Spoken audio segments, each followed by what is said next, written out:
সম্মানিত সভাপতি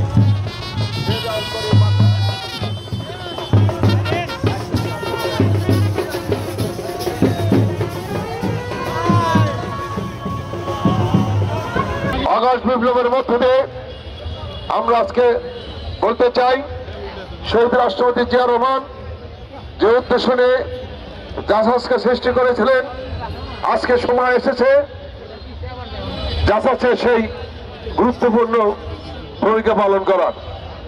আমরা দেশের সংস্কৃতিকে লালন করতে চাই, পালন করতে চাই, ধারণ করতে চাই, এবং এই লালন ধারণ পালনের মধ্য দিয়েই আমাদের ইতিহাস ঐতিহ্যকে টিকিয়ে রেখে বাংলাদেশের স্বাধীনতা সার্বভৌমত্ব আমরা রক্ষা করতে চাই। আজকে এই বাংলাদেশের স্বাধীনতা সার্বভৌমত্বের উপরে সকলের দৃষ্টি পড়েছে। কাজে আজকে সকল দেশপ্রেমিক জাতীয়তাবাদী শক্তি, ইসলামিক শক্তিকে ঐক্যবদ্ধ হয়ে আমাদের স্বাধীনতা এবং সার্বভৌমত্ব রক্ষা করতে হবে। আগস্ট বিপ্লবের মাধ্যমে আমরা নতুন বাংলাদেশ পেয়েছি।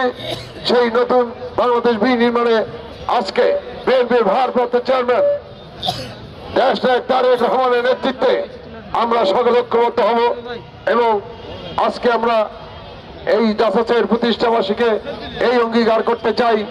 আমরা রক্ত দিয়েছি, রক্ত আরো দেব।